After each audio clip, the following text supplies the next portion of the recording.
Hi friends, आज हूँ शेर करीश तमारी साथे पालकना परोठा बनाववानी रेसिपी।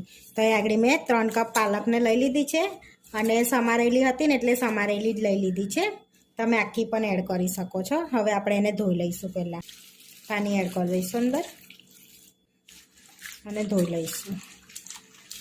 हवे आपणे पानीमांथी पालकने काढी लईशुं अने कानावाળી टोपलीमां लई लईशुं। पहेला आ रीते पालकने आपणे बॉइल करवानी छे। तो अहीं पहलेथी पानी गरम करवा मूक्युं छे। पानी गरम थई गयुं छे। हवे पालक एड कर दईशुं आपणे एने अंदर पानीमां। पालकने एड कर दीधी छे पानीमां। हवे आपणे 2 થી 3 मिनिट माटे एने बॉइल कर लेवानी छे। पहेला हवे 2 થી 3 मिनिट थई गई छे तो आपणी पालक सरस बॉइल थई गई छे। जोई शको छो कलर चेन्ज थई गयो छे पालकनो। हवे गैसने बंध करीने आपणे पालकने काढी लईशुं बहार। तो अहींया कानावाળી टोपली छे एमां ज आपणे पालकने काढी लईशुं आ रीते, जेथी ठंडी बी थई जशे पालक अने आपणी અને પાણી બી વધારાનું નીતરી જશે। એટલે કાનાવાળી ટોપલીમાં આપણે કાઢી લઈશું। હવે આપણે આ રીતે ટોપલીમાં કાઢી લીધી છે। તો હવે પોરી કરીને એને ઠંડી થવા દઈશું, જેથી આપણે પીસી લેવાની છે મિક્સરમાં એને એટલા માટે। પાલક ઠંડી થઈ ગઈ છે। હવે આપણે એને પીસી લઈશું। હવે પાલકને મિક્સરમાં એડ કરી દઈશું। તો આપણે પાણી નથી એડ કરવાનું, એમને જ પીસવાની છે।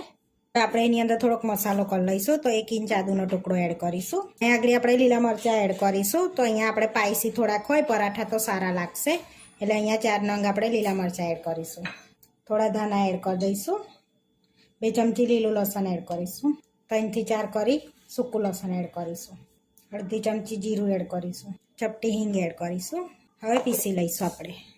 હવે આપણે પાલકને પીસી લીધી છે। આ રીતની પેસ્ટ બનાવી લીધી છે। તમારે ના પીસાય તો પાણી એડ કરી શકાય છે, પણ બહુ નહીં, 2 થી 3 ચમચી જેવું। તો આપણે સરસ પીસી લીધી છે। હવે આપણે લોટ બાંધી લઈશું। હવે આપણે લોટ બાંધી લઈશું। તો અહીં આગળ ઘઉંનો લોટ લઈ લીધો છે 1.5 કપ જેવો। સ્વાદ પ્રમાણે મીઠું એડ કરીશું। અડધી ચમચી અજમો હાથેથી ક્રશ કરીને એડ કરીશું આપણે। હવે એની અંદર આપણે તલ એડ કરીશું। તો 1.5 ટેબલ સ્પૂન તલ એડ કર્યા છે। થોડુંક તેલ એડ કરીશું। તો 1 ટેબલ સ્પૂન જેવું તેલ એડ કરીશું આપણે। હવે પાલકની પેસ્ટ એડ કરી દઈશું આપણે બધી આ રીતે।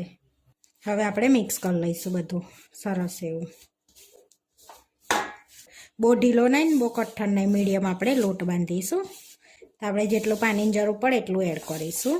તો હવે 2 ચમચી જેવું આપણે પાણી એડ કરીશું અને લોટ અને મિક્સ કરીશું। સરસ એવો પાલકનો લોટ બંધાઈ ગયો છે। બહુ ઢીલો નહીં બહુ કઠણ નહીં એવો આપણે લોટ બાંધી લીધો છે। હવે થોડુંક તેલ એડ કરીશું આપણે, અડધી ટેબલ સ્પૂન જેટલું, અને મિક્સ કરી લઈશું આ રીતે। આપણે સરસ બાંધી લીધો છે। હવે 5 મિનિટ માટે આપણે એને રેસ્ટ આપીશું। આપણે સેટ થયે 5 મિનિટ થઈ ગઈ છે લોટને। હવે મિક્સ કરી લઈશું ફરી એને, અને એમાં અહીં આપણે ગુલ્લા પાડી લઈશું। આપણે પરાઠા બનાવવાના છે તો એટલી સાઈઝના આપણે ગુલ્લા પાડી લેવાના છે। એ રીતે આપણે ગુલ્લા પાડી લઈશું। તો અહીંયા ગુલ્લા પાડી લીધા છે। હવે આપણે એક ગુલ્લો લઈને વણીશું પહેલાં। હવે પાટલી પર એક ગુલ્લો લઈશું, થોડોક લોટ સ્પ્રિંકલ કરી લઈશું, અને પરાઠાનો આપણે ત્રિકોણમાં બનાવવાના છે, એટલે પહેલાં આપણે રોટલી વણી લેવાની છે મોટી સાઈઝમાં।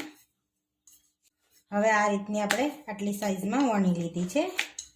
રોટલીને ફોલ્ડ કરવાની છે। તો અહીં આગળ આપણે ઘી લગાડી લઈશું પહેલાં બધી બાજુ આ રીતે। હવે આપણા પડ ખુલે એના માટે આપણે થોડોક કોરો લોટ સ્પ્રિંકલ કરીશું અને આ રીતે ફોલ્ડ કરી લઈશું। પછી અહીંયા પણ આપણે ઘી લગાડી લઈશું।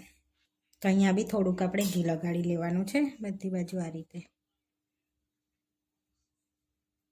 હવે લોટ સ્પ્રિંકલ કરી લઈશું અને ફરી ફોલ્ડ કરી લઈશું આ રીતે।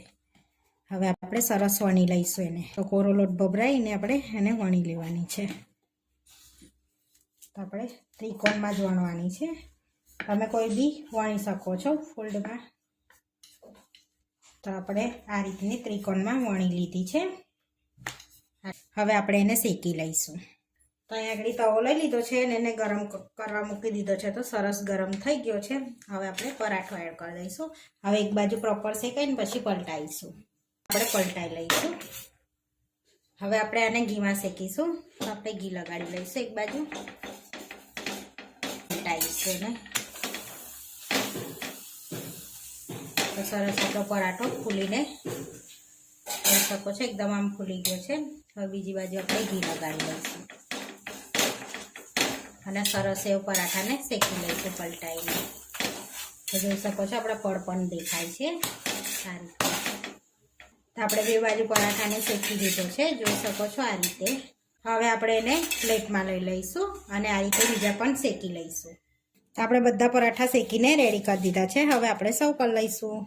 તો અહીંયા પ્લેટમાં આપણે પરાઠા લઈ લઈશું. જોઈ શકો છો એક એક પરાઠા ખુલી અને સરસ એવા જોઈ શકો છો લેયર આપણા બધા ખુલ્યા છે. એકદમ પોચા અને સોફ્ટ બન્યા છે આપણા પરાઠા. અહીંયા દહીં સાથે આપણે સર્વ કરીશું. થોડું મરચું સ્પ્રિંકલ કરીશું આપણે, ચપટી મીઠું, ધાણાના પાનથી આપણે ગાર્નિશ કરીશું આ રીતે. તો આપણે ગયા પાલકના પરાઠા બનીને રેડી થઈ ગયા છે. તો આ પરાઠા તમે સવારે નાસ્તામાં પણ લઈ શકો છો. પાલકના પરાઠા બનીને રેડી થઈ ગયા છે. આવા વિડીયો જોવા માટે મારી ચેનલને સબસ્ક્રાઈબ કરો, લાઈક કરો અને શેર કરો અને તમે જરૂરથી ટ્રાય કરો. ફરી મળીશું નવા વિડીયોમાં. કોમેન્ટ કરીને જરૂરથી જણાવજો કે તમને આ મારી રેસીપી કેવી લાગી.